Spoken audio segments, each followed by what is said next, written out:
Ya, waktu sudah menunjukkan pukul 11 lewat 20 menit. Mungkin sebentar lagi kajian akan segera dimulai.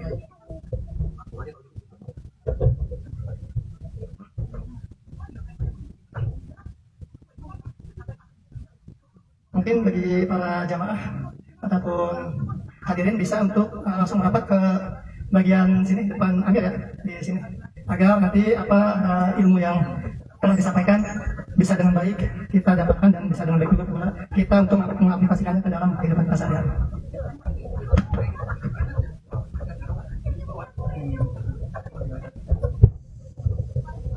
Ya, sambil berjalan, insya Allah akan segera dibuka. Bismillahirrahmanirrahim. Assalamualaikum warahmatullahi wabarakatuh. Alhamdulillahirabbil alamin wassalatu wassalamu ala asyrofil anbiya'i wal mursalin sayyidina Muhammadin wa ala alihi washabihi ajmain. Rabbi shrah li sadri wa yassir li amri wahlul 'uqdatam min lisani yafqahu qawli. Amma ba'd. Pertama-tama yang saya hormati dan yang sama-sama kita muliakan Amir Nusantara, yang mulia Amir Jain Saidi. Yang saya hormati para harapan dagang dari Bekasi, yang saya hormati harapan dagang dari Depok, yang saya hormati harapan dagang dari Cilengsi Bogor, dan yang saya hormati harapan dagang dari Jakarta. Dan yang saya hormati pula hadirin bapak-bapak, ibu-ibu yang mungkin menyaksikan siaran ini secara live di rumah, yang tidak dapat saya sebutkan satu persatu namanya, namun tidak mengurangi rasa hormat dan ajin saya. Yang kedua, marilah kita aturkan salawat serta salam kepada junjungan Nabi besar kita Nabi Muhammad SAW beserta keluarganya, para sahabatnya, dan juga para pengikutnya. Semoga kita semua yang hadir di sini ataupun yang menyaksikan tayangan ini secara live, semoga menjadi bagian daripada umat baginda Nabi Muhammad SAW yang akan mendapatkan syafaat di yaumil akhir. Amin amin ya rabbal alamin. Dan insya Allah sebentar lagi akan segera dimulai kajian tentang muamalah yang insya Allah akan diisi oleh Amir Jain Saidi. Alhamdulillah beliau sudah berada bersama-sama kita. Mari sama-sama kita doakan agar beliau selalu diberikan kesehatan, selalu dalam lindungan Allah Subhanahu Wa Taala, guna menyiarkan syiar-syiarnya ke masyarakat luas. Amin amin ya rabbal alamin. Baik, tidak berpanjang kali lagi, untuk itu kami persilakan Amir Jain Saidi. Baik, alhamdulillah minasyaitonir bismillahirrahmanirrahim.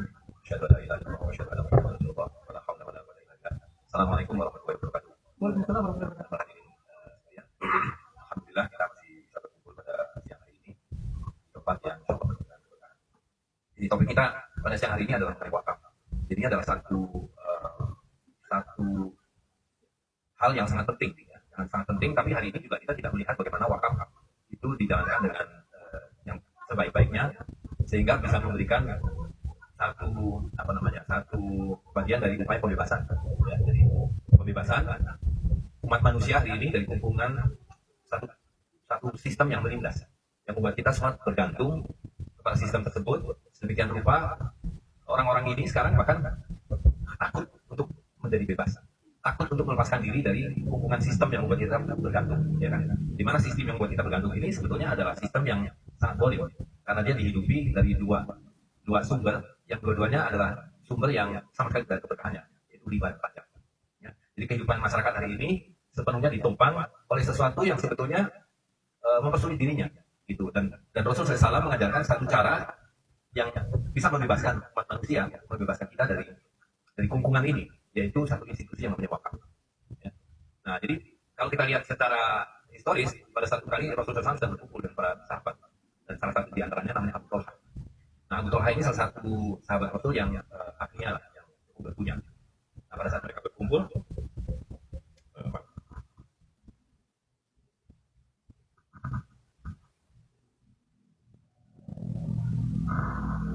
turun satu ayat yang bunyinya simpel, itu pendek. A'udzubillahi minasyaitonir rajim. Bismillahirrahmanirrahim. Lan tanalul birra hatta tunfiqu mimma tuhibbun. Ya.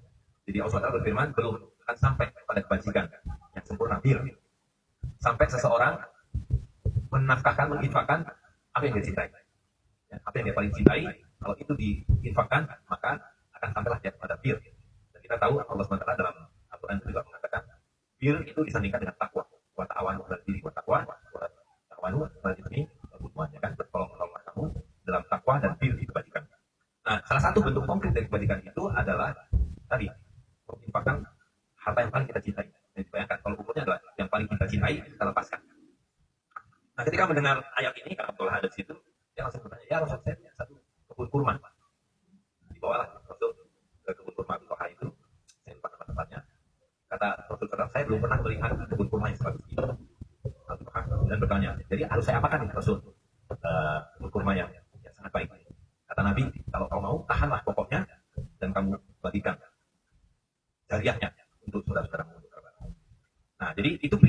diajarkan oleh Rasulullah SAW berdasarkan wahyu dari Rasulullah SAW, yang kemudian kita kenal sebagai wakaf, ya kan? Nah, wakaf kan arti bahasanya menahan. Tahanlah pokoknya, bagikanlah hasilnya. Jadi kita bisa menggunakan metafor yang sederhana adalah ibarat kita menanam pohon yang kita pupuk, kita rawat sebaik-baiknya supaya buahnya banyak dan buahnya itu yang disedekahkan. Itu sebabnya disebut sebagai sedekah jariah. Jadi selama hasil itu masih terus berlaku maka pahalanya masih berlaku. Nah, lalu kita bisa kaitkan ini dengan apa yang diajarkan Rasul yang lain ketika Nabi mengatakan SAW bahwa umat Islam itu bersyirkah dalam 3 hal. Pertama adalah padang rumput mengembalakan ternak, ya. Yang kedua adalah mata air, dan yang ketiga adalah api. Ini bukan sekedar satu metafor, tapi adalah satu ajaran yang real, yang luar biasa. Karena maknanya di situ adalah Nabi mengajarkan bahwa harus ada yang namanya common property, harus ada yang namanya harta milik publik, ya, yang di-share bersama, dijaga bersama, di-share bersama dengan tadi modus seperti menanam pohon, yang kemudian diambil hasilnya. Nah, itulah wakaf. Ya. Jadi wakaf itu adalah sesuatu yang produktif dengan kata lain. Nah, walaupun dalam kenyataannya kita bisa melihat sekarang bagaimana umat Islam pada hari ini dan juga sejak dulu mempraktikkan wakaf itu dalam bentuk yang berbeda-beda. Yang pertama yang paling simpel kita lihat orang-orang yang mewakafkan, dan ini pada umumnya yang terbanyak dipahami, mewakafkan satu tanah atau satu lahan kemudian dibangun masjid atau menjadi kuburan, ya kan? Dulu selalu kuburan itu adalah wakaf.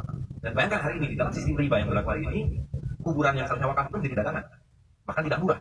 Yang bahkan orang membelinya dengan cara kredit. Ada yang namanya turunan dari KPR. Ya, kalau ini kan kredit pemilikan rumah, ini kredit pemilikan kuburan. Karena harganya ber 1 juta, 2 juta. Bayangkan betapa dekadenan yang terjadi, ya, dari yang sifatnya adalah sosial, milik bersama, kemudian menjadi dagangan. Ini satu contoh bagaimana transformasi dalam masyarakat, ya, sesuatu yang membebaskan menjadi sesuatu yang menindas. Gitu. Nah, tetapi kita tahu bahwa wakaf-wakaf yang sifatnya seperti itu tentu sangat bermanfaat, sangat berpahala, ya, mewakafkan sebidang tanah untuk masjid, mewakafkan sebidang tanah untuk kuburan. Tetapi yang manfaatnya sangat terbatas dan tidak ada produktivitas di dalamnya. Jadi itu bukan merupakan satu praktek yang keliru, tapi satu praktek yang manfaatnya tidak seberapa, gitu, ya kan? Nah, yang kedua adalah yang memenuhi prinsip tadi, prinsip bahwa wakaf itu adalah aset produktif yang kemudian disedekahkan adalah buahnya. Nah, kalau kita lihat dalam tradisi masyarakat Muslim, ini orang-orang kaya yang terutama umumnya adalah para sultan, keluarga sultan, istri sultan, anak sultan, para wazir, menteri, yang memang memiliki harta, baik itu dari perolehan ghanimah itu atau dari warisan turun-temurun dan sebagainya. Nah, mereka kemudian mewakafkan, kebun kurmanya diwakafkan, kebun anggurnya diwakafkan, ya kan. Kemudian yang lebih advance adalah misalnya membuat penginapan, membuat hotel, secara. Nah, kemudian hasilnya yang disedekahkan.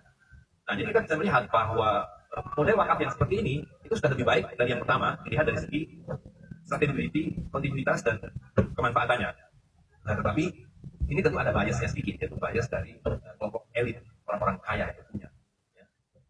Yang sudah tentu ya sangat dianjurkan orang-orang yang punya ini menjariahkan hartanya untuk kepentingan umum. Nah, jadi kalau kita lihat Istanbul itu dulu 2/3 dari wilayah Istanbul itu adalah wakaf.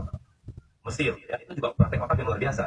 Dan wakafnya bisa sangat spesifik. Misalnya saya mewakafkan kebun saya di kota ini untuk menyantuni jamaah haji. Atau bahkan saya mewakafkan hotel ini untuk menyantuni burung-burung yang berkeliaran di taman-taman. Gitu. Jadi semua kepentingan yang bisa dibiayai dari hasil wakaf itu dibolehkan. Dan semuanya memberikan pahala yang luar biasa. Gitu. Nah, tapi sekali lagi bahwa praktek wakaf yang seperti ini adalah tadi sifatnya paternalistik kalau kita mau pakai istilah sekarang, ya kan, dari orang berpunya membagikan jarinya kepada fakir miskin, dan bukan hanya fakir miskin, wakaf itu bisa buat apa saja, bahkan untuk mengasih makan burung di jalanan atau memberikan perawatan anjing liar dan sebagainya itu boleh begitu. Nah, yang paling pokok sebetulnya terutama dalam konteks zaman ini yang harus kita praktekkan dan kita gunakan adalah wakaf yang seperti kata Nabi, umat Islam itu bersirkah dalam api, dalam padang rumput, dan dalam mata air. Artinya kita harus mengelola satu common property untuk kepentingan bersama. Nah, ini akan membebaskan umat manusia dari ketergantungan kepada ya kalau dulu mungkin ketergantungan pada saluran dari orang kaya, tapi hari ini ketergantungan dari negara, yang dimana negara itu seolah-olah menyantuni warganya, tapi sebenarnya bukan mengambil pajaknya, ya kan? Dan pajak itu sangat tidak adil karena pajak itu dikumpulkan dari orang miskin, dan diserahkan kepada orang kaya raya. Itu juga riba.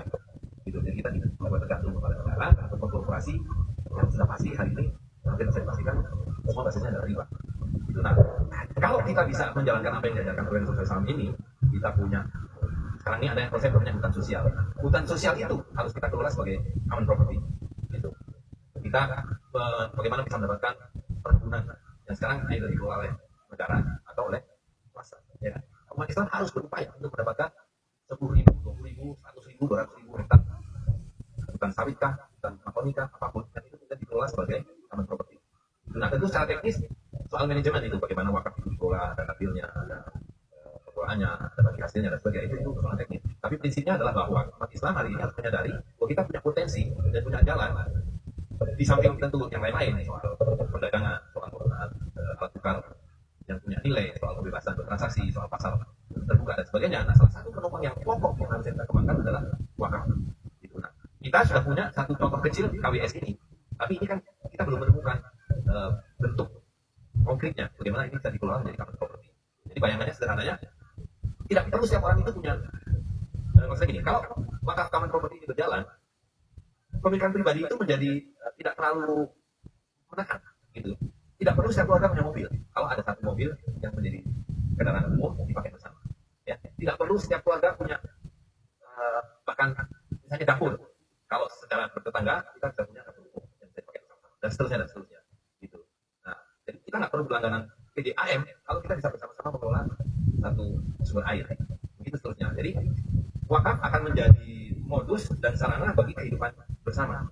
Nah tentu ini harus mensyaratkan perubahan perilaku kita sendiri. Hari ini kita sudah begitu dibuat terpecah belah, kita diatomisasi ya. Bahkan jangan ngomong bertetangga, ya kan? Secara kerabat dalam satu keluarga saja kita sudah nasi-nasi, gitu. Nah jadi secara fitrah manusia itu kan harusnya berkumpul, berhimpun. Itu kenapa kita mencoba untuk berjamaah bersama-sama ya secara terpimpin dan kemudian tadi menerapkan prinsip-prinsip ya berjamaah itu, di mana salah satunya adalah bahwa harta itu atau kepemilikan itu bisa dimiliki bersama. Nah kita bisa melihat di dalam masyarakat tradisional yang masih bisa bertahan itu pasti ada, walaupun dengan value yang berbeda. Misalnya yang saya dengar kalau seperti di Sukagelar itu orang nggak boleh menjual padinya jual, ya kan? Mereka prinsipnya masih padi itu ditanam, dipanen, dipakai sendiri, kemudian betul-betul disimpan. Jadi lumbung masih hidup. Atau di Kampung Naga itu, di Kampung Naga itu ada misalnya lumbung bersama atau ada kolam ikan bersama. Yang satu kampung cukup satu kolam ikan. Itu satu kampung cukup satu lumbung. Tidak perlu setiap rumah harus punya tanah ekstra 50 meter, 60 meter hanya untuk membuat kolam ikan. Gitu, ya. Atau di Baduy apalagi ada satu kawasan yang dijadikan pamali. Ya kan? Nah, value-value seperti itu kan sebetulnya sangat bermanfaat ya, karena itu dibilang pamali, kalau kita akan merusak kawasan hutan lindung itu dari common property. Nah, dalam bahasa kita itulah wakaf. Gitu. Nah, hari ini kita melihat contoh paling konkret adalah di pemakaman itu bahkan sudah beralih menjadi apakah kita bayar iuran bulanan ketika pemakaman atau kita membeli pada perusahaan real estate. Dan kita membeli rumahnya dengan cara KPR, ya, kredit pemilikan kuburan. Nah, saya kira itu yang ingin saya sampaikan. Mungkin cukup agak ringkas ya, tapi intinya adalah bahwa ini satu hal yang penting yang sekarang ini dilupakan oleh umat Islam. Jadi kita punya banyak sekali instrumen yang hari ini hilang dan membuat kita hidup bergantung. Gitu, ya. Salah satunya antara lain kita ubah dengan Baitul Mal. Orang tidak perlu lagi bagaimana Baitul Mal itu. Baitul Mal, wakaf, perdagangan, itu ada satu rangkaian dalam kehidupan kaum muslimin. Saya kira demikian. Mungkin kita lanjutkan dengan diskusi. Assalamualaikum warahmatullahi wabarakatuh. Ya, terima kasih atas ilmunya. Mungkin dari beberapa jamaah sudah menyiapkan pertanyaannya. Mungkin ini bisa untuk membuka diskusi kita. Silakan bagi yang ingin bertanya. Nanti dengan menggunakan mic agar suara-suara dari siaran live ini bisa terdengar juga. Silakan. Atau ada pertanyaan dari kolom komentar. Nah, bisa dibacakan juga bila mungkin ada yang bertanya melalui kolom-kolom komentar di sosial media di siaran live ini. Mungkin Ustaz, jadi bisa share mengenai hutan sosial ini.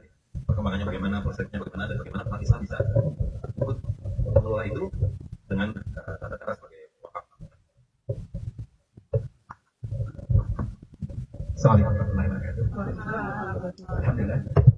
Jadi kerja menjadi pemerintah yang dia ada kita yang dia dengan kebaikan itu kata Allah Yesus Yesus Bapak dapat berbeda kabar rupa yang berguna punya kamu dia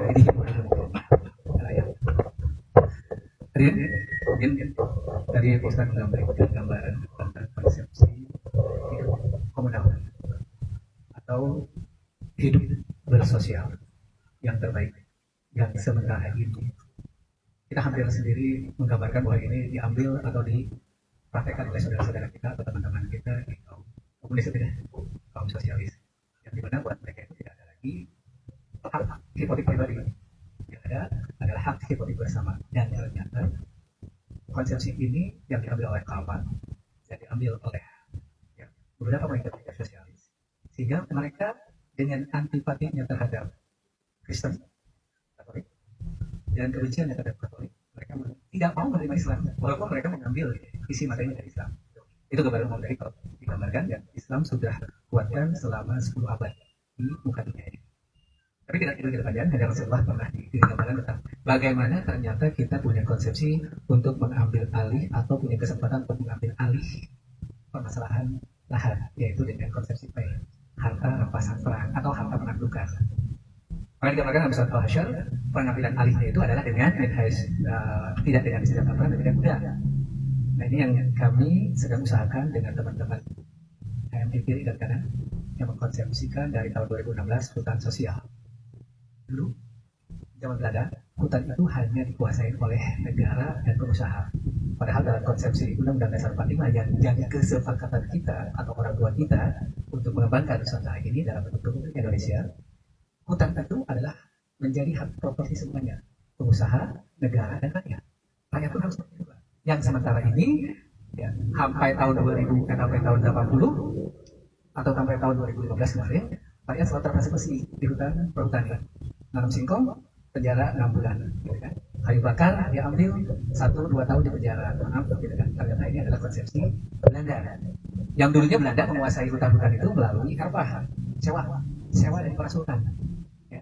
Dimulai dari Sultan Hasanuddin Banten, mereka Eropa, yang adalah mereka mempekerjakan orang-orang kita sebagai mandor, di mana mandor-mandor itu kebanyakan adalah pemabuk, preman-preman kampung, preman pasar, yang punya karakter bagaimana memeras rakyat kan. Nah, petani-petani inilah mulai diperas oleh mereka. Dan akhirnya muncullah penjajahan-penjajahan awalnya di petani. Oleh siapa sebenarnya penjajahan itu? Bukan oleh Belanda, maaf. Ternyata oleh saudara-saudara kita, preman-preman yang diangkat oleh Belanda sebagai penjaga kebun. Iya, ya. Jadi mandor-mandor, demang-demang, sampai ke adipati mereka itu adalah diangkat oleh Belanda. Ya, dalam tertib gereja. Jadi kita tahunya bahwa kita tidak Belanda, tidak. Kita ini dijajah oleh bangsa kita, preman-preman yang memang diangkat oleh Belanda. Nah, kalau kita lihat bagaimana di Ponorogo, ya, rahimahullah, dia bisa ditangkap oleh siapa? Oleh saudara sendiri. Begitu pula satunya dia. Begitu kalau dia mampunya, ya, untuk Surabaya dan semuanya kita ini kalah itu oleh saudara kita. Kayak kembali lagi. Itu singkat kata, kemarin kita sudah mencanangkan di tahun 2016 program sosial yang tujuan kita ini mengkolaborasikan seluruh komponen masyarakat yang langsung dan tidak langsung saudara kita baik HMI kiri dan kanan dalam GMNI, HMI dan semuanya untuk banyak konsep reforma agraria yang kebanyakan saudara kita mengartikan reforma agraria ini adalah konsep komunis atau sosialis sebenarnya ini. Padahal secara tidak langsung kembali tadi konsep sosialis itu adalah konsep kolektif umat Islam yang banyak diadopsi oleh orang-orang sosialis seperti sekarang Cina. Ya, seperti dulu Uni Soviet, ya, seperti yang dilakukan oleh Venezuela. Konsep sosialis itu konsep komunal. Semua harta atau properti atau hak hipotek itu negara yang punya. Nah, kita kalau mengajarkan masyarakat begitu, adalah sekarang kita ini ada dalam penguasaan tinggal kan, di mana hak properti itu jadi hak hipotek tiap pribadi, bahkan bisa jadi aset, kan? Bagi setiap orang gitu. Nah, maka untuk menghindari itu, saudara kita dulu orang tua kita pernah mengaturnya dalam Undang-Undang Agraria UPA 60, di mana setiap personal hanya boleh menguasai 2 hektar. Adapun kalau mereka ingin menguasai lebih dari 2 hektar, jadi HGU yang terbatas 20 sampai 30 tahun sekarang atau sampai 35 tahun.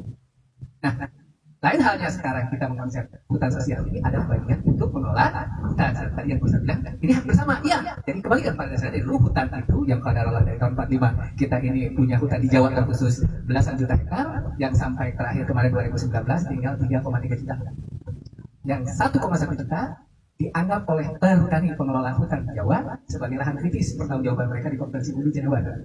1,1 juta akhirnya diambil alih oleh negara tahun 2019, ya, 2022 diambil oleh negara, dan perhutani tidak boleh mengelola lagi yang 1,1 juta walaupun di lapangan mereka nggak bisa saja.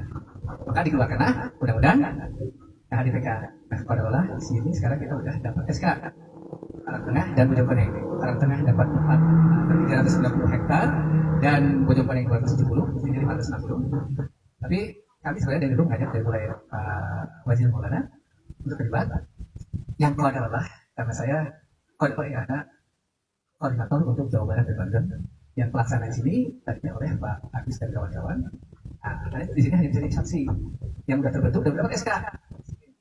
Kami waktu itu ngajak Pak Mas Rel untuk terlibat gitu kan. Kalaulah kita nanti dapat ya, kesempatan SK ini, kami ngajak, yuk kontribusi, insya Allah kita sebagai pendamping punya kewenangan dengan desa mengelola 1/5. Persis seperti apa yang diungkapkan dalam Al-Quran surah Al-Hasyr 1/5. Kita mewakili pemerintah 1/5 di dalam kompetisi sosial. Nah, bekerja bareng dengan desa, sementara masyarakat 1/5. Dan itu semuanya mereka pun mengelola dengan konsep hak kelola. Gitu. Nah, hanya karena sekarang ini baru dapat SK, belum kita tidak lanjuti dalam posisi perizinan, dan kemarin baru masuk ke BPKH lagi Jogja untuk perizinan tambal batas yang kemarin sudah baru Bojong Maning 240 hektar, sisanya berarti nanti sekitar hampir 300 hektar lagi Bojong Maning yang sedang di SK. Jadi kita punya kesempatan sebetulnya, karena ngajak Anda yang mau terlibat, karena proses yang pertama kali kita dapatkan itu kita tidak boleh mengambil hak atau nominal sekalipun dari pendarap. Kenapa? Karena memang kita tahu regulasi ini jembatan juga dari para pengusaha dan petani. Kalau kita ngambil uang seperak pun kita dipidanakan. Walaupun mereka sementara ini mereka sudah menjual atau memperalihkan lahan ke para pengusaha dengan nominal yang lebih besar. Biarin aja. Tapi yang jelas kita masih punya kesempatan. Nah kita tadi mengambil kesempatan kalau berhaju kita punya kesempatan. Kita di sini dengan 390 hektar kita punya kesempatan 39 hektar mengelola. Kalau di Bojong Maning berarti 560 hektar, kita punya kesempatan 10%-nya 56 hektar. Karena 56 hektar dikelola oleh kelurahan. Gitu. Jadi kita mengelola. Nah, sebetulnya dengan penguasaan itu nanti karena hak kolektif, jadi tidak jadi hak milik. Hak kelola kita 35 tahun sampai diperpanjang 25 tahun. Adapun sekarang kan semuanya seperti di sini hampir semuanya itu hutan itu dijual belikan dengan kalimat HGU gitu kan. Tanah HGU yang harganya per hektarnya itu di kisaran 100 sampai 300 juta per hektar. Ya, dan mereka sudah ada titik gitu kan ya, menyaksikan sama-sama berapa hektar. Ya, nah ini makanya kami hanya mengajak, kita masih dalam proses untuk Karang Tengah sudah dapat pengukuhan dari Kementerian Kehutanan dan kita sedang proses dan kita ingin melanjutkan terus, insya Allah dari masyarakat sini juga sedang membuat KUPS kelompok tani 30 petani. Dan di sini kita punya kesempatan karena kita pionir, kita lah yang membimbing mereka cara menanam, mengolah hasil tanah, mengolah tanamannya, mengolah hasil tanah, dan terakhir satu muamalah. Nah ini mungkin gambaran kami hanya mengajak, mungkin nanti mungkin bicara dengan Kang Mas Royal, yang sementara ini kami pernah punya kesempatan untuk Karang Tengah. Anda ikut nanti, kita sedang yang mungkin dapat, kita nggak bisa dapat di awal Karang Tengah, kemungkinan Bojong Maning. Kita dapat Bojong Maning, Pak Mas Royal. Bojong Maning kita insya Allah dalam Januari nanti kita nanam bersama di Bojong Maning 6 hektar. Ya, nanti kita sama-sama. Jadi kita nanti di bagian hutan sosial kita di Bojong Maning di Bukit Hamera. Jadi mungkin saya yang sempat ajak itu ada Pak Mas Royal dan Pak Ustadz Tanwari. Gitu. Insya Allah karena kami ajak pun dalam konsep kebersamaan untuk bantu beliau operasional mendapatkan hak konsesi bersama. Gitu. Nah itu dari hutan sosial yang kita buat ya. Seperti Bapak Ustadz, bahwa ini adalah hutan bersama, hutan umat. Kalau kita tidak situ, sementara ini hampir semua hutan dikelola oleh orang-orang pengusaha-pengusaha yang memang tidak paham. Ya, baik, jadi kita mendengarkan ya satu contoh bagaimana inisiatif negara yang tentu karena desakan dari masyarakat sedang melakukan transformasi berhasil atau tidak kita tahu, tetapi ya itu tadi betul bahwa itulah konsep sosialisme. Tentu sangat berbeda berdasar dengan Islam dan wakaf. Tapi paling tidak itu kan memberikan kolektif bersama-sama ya, walaupun di situ sangat berbeda dengan wakaf. Karena kalau wakaf itu kan berangkat dari hak milik. Kalau bukan hak milik tidak bisa diwakafkan. Nah, tapi kita bisa rinci lebih detail sedikit ya bahwa wakaf itu satu ada yang namanya wakaf khairi. Ini yang paling umum tadi. Jadi orang-orang yang mensedekahkan hartanya, kemudian menjariahkan produknya atau profitnya hasilnya untuk berkebaikan. Tadi disebut wakaf khairi. Tadi apakah untuk orang miskin, apakah untuk kasih guru, ataukah untuk membiayai pembuatan jalan, apa saja pokoknya untuk kepentingan masyarakat ya. Nah, itu yang disebut sebagai wakaf khairi. Nah, ada wakaf-wakaf yang lebih terbatas yang didedikasikan untuk anak turunan, cucu-cucu keluarga saja. Nah, disebut sebagai wakaf ahli. Itu boleh. Dan sama nilainya ya, nilai ibadahnya. Jadi kan ada nilai ibadah, ada nilai kemanfaatan. Nah, itu kalau wakaf ahli, kemanfaatannya turun-temurun, terbatas pada misalnya saya mewakafkan harta ini sebidang sawah misalnya 10 hektar yang nanti hasil panennya untuk biaya sekolah anak cucu saya sampai dan terus menerus gitu. Nah, yang ketiga, nah ini yang sekarang yang paling mungkin kita lakukan adalah yang disebut sebagai wakaf suyu'i, yaitu wakaf yang dihasilkan dari patungan. Nah, bedanya dengan tadi misalnya konsep hutan sosial kan itu dikuasai oleh negara yang kemudian dialihkan menjadi pemilikan bersama kan sifatnya sementara, tetap ada batasnya 20 tahun, 30 tahun, ya sifatnya ada konsesi. Kalau wakaf ini harus berangkat dari pemilikan milik. Nah, jadi yang mungkin perlu kita himpun hari ini adalah wakaf-wakaf suyuti ini. Karena kemampuan kita untuk berwakaf hari ini sudah, ya kan, kita untuk membiayai keluarga sendiri aja sudah dibuat kos-kosan kan? Karena sudah dibidik semuanya tergantung tadi itu. Nah, karena itu yang bisa kita lakukan adalah menghimpun. Seperti yang kita lakukan dari KBS ini kan ini wakaf suyuti. Ada orang-orang yang mengumpulkan hartanya, ada yang banyak, ada yang sedikit, ada yang sedang, diwujudkan bersama-sama sebagai wakaf. Nah, tinggal bagaimana kita mengelolanya ini juga yang sebaik-baiknya sehingga dia bisa menjadi common property, gitu, ya kan? Bisa membuat kehidupan lebih mudah. Kalau nggak bagi 3 keluarga atau 5 keluarga, 10 keluarga, tapi intinya adalah wakaf ini adalah common property. Siapapun boleh memanfaatkan, walaupun bisa saja agak dibatasi, karena bahkan wakaf ahli pun bisa. Gitu. Jadi bisa saja wakaf itu tidak sepenuhnya terbuka seperti wakaf khairi. Wakaf khairi itu yang betul-betul memang untuk kategorinya kebajikan, kebaikan. Nah, lalu satu lagi yang perlu kita pahami adalah bahwa pengelolaan wakaf itu sifatnya bagi hasil. Jadi nadir itu mendapatkan bagian yang memang bisa ditetapkan oleh para wakifnya. Jadi kalau wakaf ini bersama, ya ini kita bisa berunding bagaimana pembagian hasilnya. Itu berapa bagian untuk nadirnya, berapa bagian untuk untuk jariahnya, dan berapa bagian untuk pengembangan wakaf itu sendiri. Jadi kalau ada yang bisa dipakai untuk memperluas lahannya, untuk pembangunannya dan seterusnya. Gitu. Nah, jadi kita harus belajar kembali bagaimana mengelola pemilikan bersama ini yang tidak bisa diganggu gugat oleh negara maupun oleh pihak privat. Gitu. Karena wakaf itu harus berangkat dari hak milik. Gitu. Nah, memang tentu dalam prakteknya akan ada tuh kompleksitas karena fungsi ya kan, yayasan, wakaf yang memang itu ada betul-betul campur tangan institusi negara yang mau mengganggu, memang mengganggu atau mengontrol lah, mengontrol wilayah-wilayah yang sebetulnya masuk ke dalam tradisi Islam, gitu. Dalam hal ini pengelolaan harta wakaf. Saya kira itu tambahan saya untuk membandingkan dengan tadi konsepsi hutan sosial ini. Itu pun kalau kita bisa memperjuangkan dan manfaatnya sudah cukup bagus, ya kan? Kalau kita mengurangi dominasi pemilikan privat yang membuat kekayaan itu berputar hanya di segelintir orang. Dan itu yang kita selalu mengatakan, janganlah harta itu berputar hanya di segelintir orang. Nah, sistem riba ini membuat harta itu berputar hanya di segelintir orang.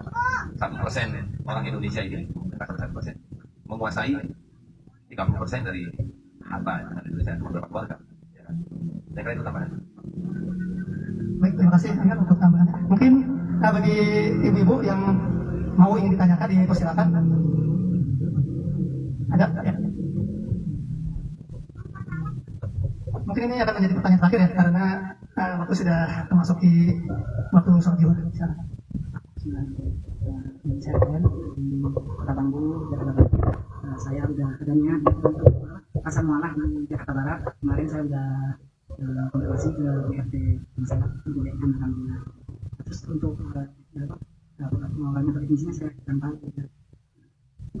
Ya nanti bisa koordinasi sama Pak Ali dan di Anto atau yang di Jakarta Pak Tatang ya. Nanti teknisnya bagaimana? Insya Allah bisa kita itu aja. Assalamualaikum warahmatullahi. Ya sedikit tambahan saja saya jadikan. Sekarang ini Pak, kalau kita lihat ya bagaimana umat Islam mengelola yang ada dan harta itu ya. Antara lain kan ini sebenarnya praktek gereja, dan gereja itu membentuk yayasan-yayasan sedekah, charity lah, filantropi ya kan. Dan masyarakat mengikuti itu. Dan kita lihat satu lembaga ini hari ini bisa dalam 1 tahun itu mengumpulkan ratusan miliar rupiah dengan cara membuka dompet donasi itu ya. Tapi penggunaannya konsumtif gitu.